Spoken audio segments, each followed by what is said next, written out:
কাউকে কিছু বলতে হবে না, প্রবাসী ভাই বোনদের পক্ষে থেকে আমি একাই ঝড় তোলার জন্য যথেষ্ট। আপনারা শুধু আমার পাশে থাকেন। একজন প্রবাসী ভাই এই প্রবাস থেকে তার কষ্টের হালাল উপার্জনের টাকা দিয়ে জিনিসপাতি কিনে নিয়ে গেছে তার আম্মাকে খাওয়াবে বলে। সে তার জিনিসটা তার আম্মার কাছে পৌঁছাতেই পারে নাই, এয়ারপোর্টে আগেই দরবেশ বাবা খুলে খেয়ে ফেলেছে।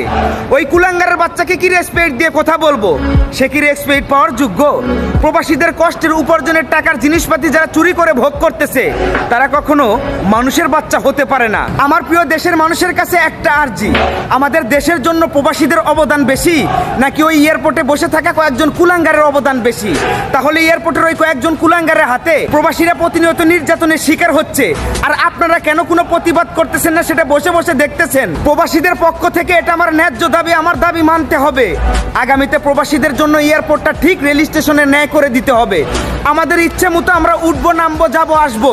কোনো কুলাঙ্গারের বাচ্চা যেন আমাদের ব্যাগ চেকিং করতে না আসে।